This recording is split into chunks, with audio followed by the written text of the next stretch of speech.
كل توعنا وناس صاحبي الملك السعودي دعلي كشوكتان ربي نبض خير كي يبروا قله هيدين سيادي وعافمات كان ربي هيدين سيادي انتي أنا هينين إلهي هسي سود هذا ملك السعودي دعلي كشوكتان كسود هذا حقيقة نيوز وهالكين كلنا هاي يوتيوب كي يولي تنبرها هاي كلنا هاي فيسبوك أنس جابر هي حقيقة ميديا أو بيج كا أين كلنا هاي فيسبوك فضلا دي أنا نقول صوب تايمير كسود نقدر نورس شير جرى كنا صوبير هالكا أين كلنا يوتيوب كي يولي تنبرها هاي كلنا فيسبوك شير تا يلايك تا وحقين سيجود بيا aynu sii gudagal mowduuceena saaxiibayaal deegaanka Tigreega ee waqooyiga waddanka Itoobiya oo muddo 3 bilood halkaasi uu ka socdo dagaal lagu halaagsamay ayaa waxay soo tarayay khasaaraha la gaarsiinaya TPLF iyo waliba tan madaxweyntii Tigreega ee 30 sano ku amartaagleynaysa shucuubta waddanka Itoobiya guud ahaan bariga Afrika oo laga dhigay wax la qabtay wax adduunka laga masaafuriyay wax lagu daba jiro موضوعنا ما أنت واحد كوكا عندك دولا شخصيات عانكها جودها ودك إثيوبيا يبرق أفريقيا أو هاتن للسوشيال جين اللي يبغى تركوا كله أو هنس كتيرة ملحوينه ديان كتير وحقوق السجياي نينك أو خطر سنة هاتن اللي إثيوبيا دشواكما صاحب الغضب كاي قضب بدي كله ورك ود بيبرق أفريقيا دجال كالسودان إثيوبيا مصر إريتريا وحال نص قاعدة نيجي دولا ولي عبد الناصر قوتي أو أساسها ألف ميديا جروب كسر دولا تبع ورك أو فحصن ما هتسندي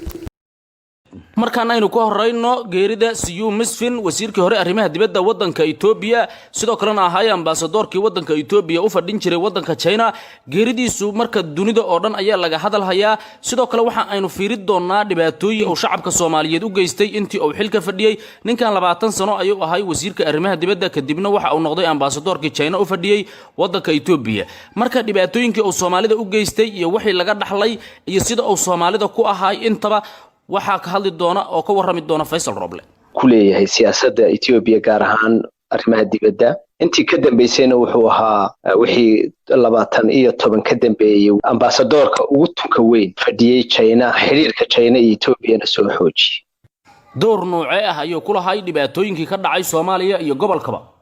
intii uu ahaa wasiirka arrimaha dibadda wuxuu kaga faa'iideystay inuu xiriidho adag la samaysto igad iyo midowga Afrika marka isagoo xafiisyada isticmaalaya ayaa wuxuu kamid ahaa raggii gacanta u soo galiyay talada Soomaaliya TPLF-ta wad la socotaa waa ninkii xafiiska safaaradda Itoobiya ay hadda ku leedahay Soomaaliya dib uga furay calankoodana saaray oo Muqdisho safaaradda ka furay waxa fududeeyay ayay kula tahay inuu calanka waddanka Itoobiya ka suro madaxtooyadii Soomaaliya ayadoo loo yahay in Itoobiya ku soo gashay waddanka sifa aan sharci ahayn runtii isagoo ku isticmaalaya xiriirka fiican uu la yeeshay iyo magaca uu ku lahaa AU-da iyo IGAD baa wuxuu ku qabtay taladii arrinta Soomaaliyeed gacantiisa isla markaana TPLF-ta u galiyay marka talooyin badan oo inaga qalloocna waxa ka mas'uul ahaa ninka maanta geeriyooday ee Siyu Misfin saraakiishii la dilay waxa kamid ahay nin kale oo lagu magacaabo Abaye Sahaye maxaan ka naqaanaa marka Abaye Sahaye isna wuxuu ahaa ragii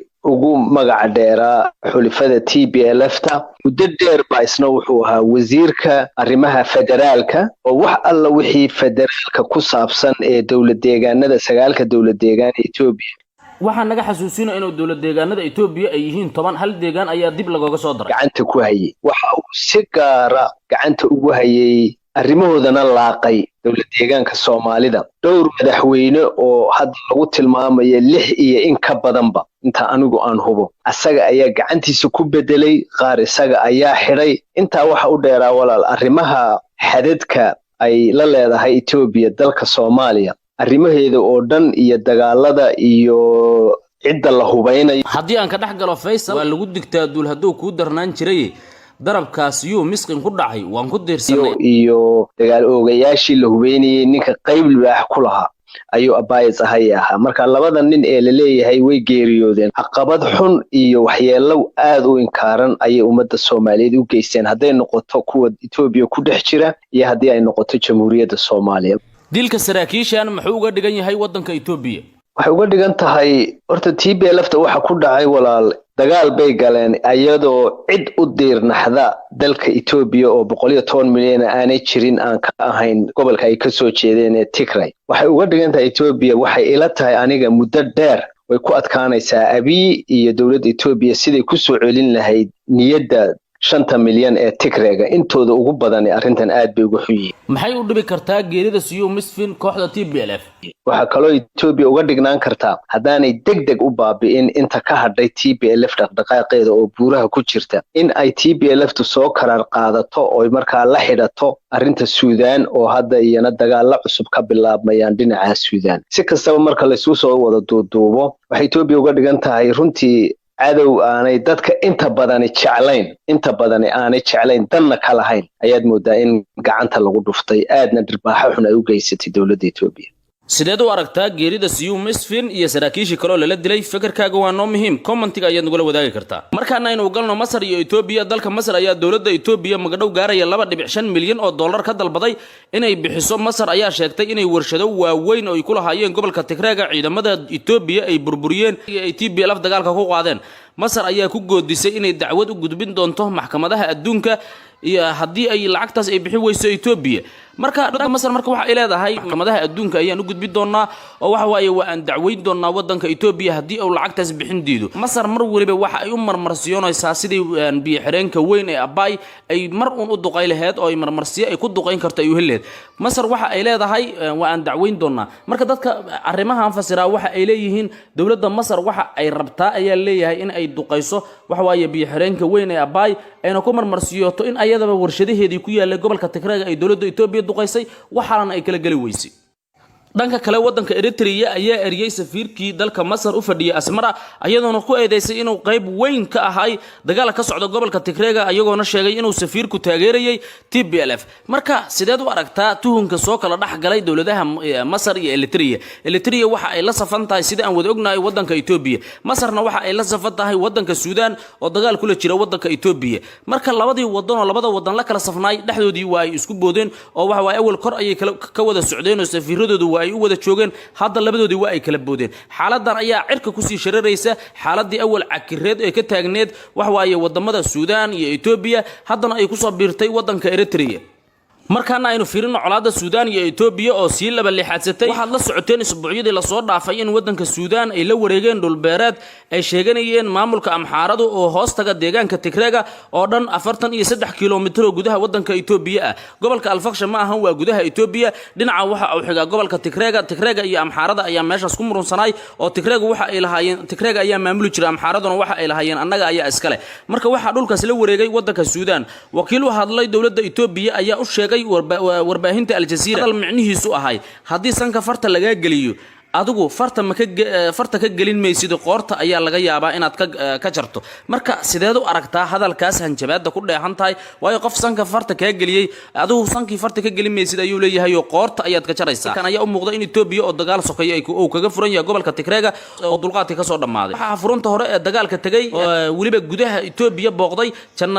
generaalka ugu sareeya ee ciidamada General Abdul Fattah Burhan soo goob fagaara kala hadlayay ciidankiisa qabsaday dhulka la isku hayo ayaa jabaadi ugu cuslad u diray dowladda Ethiopia waxa uu ka dhawaajiyay arrin cusub oo ka baxsan ajendaha colaadda oo ah in Benshangul Gumus ay ayagu leeyihiin soo ceshan doonaan iska leh gobolka Benshangul Gumuska waana soo ceshan doonaa. aan ku xasuusiyo gobolka Benshangul Gumus waxa ku yaala waxa way biyo xireenka weyn ee Abay. dhanka kale dowladda Suudaan ayaa wafdi heer sare ah u dirtay dalka Masar. mudan Al-Diini Kabashi oo ka tirsan golaha ku meel gaarka ah ee wadanka Suudaan maanta oo Khamiis u anbabaxay dalka Masar booqashadan oo qaadan doonta hal maalin waxaana ku heliyay wasiirka dhaqanka iyo warfaafinta Faisal Maxamed Saalax, agaasimaha adeega sirdoonka guud ee General Jamal Abdul Majid iyo xogayaha sirdoonka guud ee golaha talada u haya dalka Suudaan. xaaladan ayaa ah diyaar garowgii ugu dambeeyay ee dagaalka u dhaxeeya labada wadan ee Suudaan iyo Ethiopia. dowladda Suudaan waxa ay isku dayaysaa inay wadamo badan oo Afrika ka tirsan in ay xulufo la yeelato. waxa waaye wadan waliba marka uu dagaal galayo waxa uu raadsaa wadamo badan oo xulufo ah, wadamadii saadka u soo mari lahaay, wadamo taakulay kara, wadamo waxa waaye si waliba wadamo xulufo ayuu raadiyaa. waxa waaye marka Suudaan ayaan tan dambe carcarteeda ayaa badan wadamo badan ayay soo duminaysay wadanka Suudaan. Ethiopia waa waa laga sii kala farxanayaa oo ayadii dhexdeedii ayaa isgumaadaysa sidoo kale madaxweynaha deegaanka Soomaalida Mustafa Maxamed Cumar oo wareysi siiyay VOA ayaa si weyn u difaacay xisbiga barwaaqo madaxweynaha ayaa sheegay in xisbiga barwaaqo uu yahay xisbi isku wadi kara dadka iyo dalka doorashadana uu ku guuleysan doono asagu dhinaca kale madaxweynaha ayaa sheegay in maamuladii hore ee Itoobiya ay si toos ah u maamuli jireen faragelinna ku hayeen dawladda Soomaaliya balse hadda dawladda jirta aysan wax faragelina ku hayn dawladda Soomaaliya sidaad u aragtaa hadalka Mustafa Maxamed Cumar sidoo kale dawladda Suudaan ayaa xayiraad dhanka cirka ah saartay gobolka Qadarif inta badan xuduudda bari ay la wadaagta Suudaan wadanka Itoobiya ayaa xayiraadan ay saameynaysaa Suudaan xayiraadda ku soo rogtay ayaa ah meelaha labada dal ee Itoobiya iyo Suudaan ay isku haystaan gaar ahaan deegaanka Al-Fakhsha oo ka tirsan gobolka Qadarif marka Suudaan ayaa sheegtay in dhulkaas diyaaraduhu ay ka caagan yihiin ayna diyaaradu aysan mari karin Suudaan ayaa ku sababaysay xayiraadan markii shalay diyaaradaha Itoobiya ay ku soo xadgudbeen dhanka Suudaan marka diyaaradii dhinaca soo gasha waxa ay leeyihiin dawladda Suudaan waxba la iska weydiin mayo diyaarad shacabna ma mari karto wax waaye mid kalena ma mari karto diyaaradii soo marta hawada ayaa lagu cunaya ay leeyihiin kulay waxa ay ula jeedaa wadanka Suudaan sida aan filayo militariga wadanka Suudaan oo kaliya ayaa isticmaali kara hadii diyaarad dambe oo Itoobiya ay leedahay ay ku soo noqoto gobolkaas waa aan soo ridaynaa waa hanjabaad inteeda la eg barnaamijku intaas ayuu nooga egyahay marka aragtidaada nala soo wadaag sida aad u aragtay Siyuu Misfin geeridiisa Siyuu Misfin waa ninkii Itoobiya keenay magaalada Muqdisho shacabka Soomaaliyeed dhibaatooyinka u geysteen sida ay u gumaadeen shabeellada hoose iyo Baay iyo Bakool iyo Soomaaliya oo dhanba Itoobiya dhibaatooyinka ay shacabka Soomaaliyeed u geystay waa la wada soconaa marka ninka caalamka sawirka qurxoon Itoobiya uga gaday oo waxa waaye in Itoobiya Soomaaliya u gargaarayso Soomaaliya ay wax wanaagsan u qabanayso u sawiray sawirka noocaas wadanka Itoobiya dhibaatooyinkan ogeyn noo geystay ka bixiyay waxa uu haysiyo Misfin marka geeridiisa sidaad u aragtaa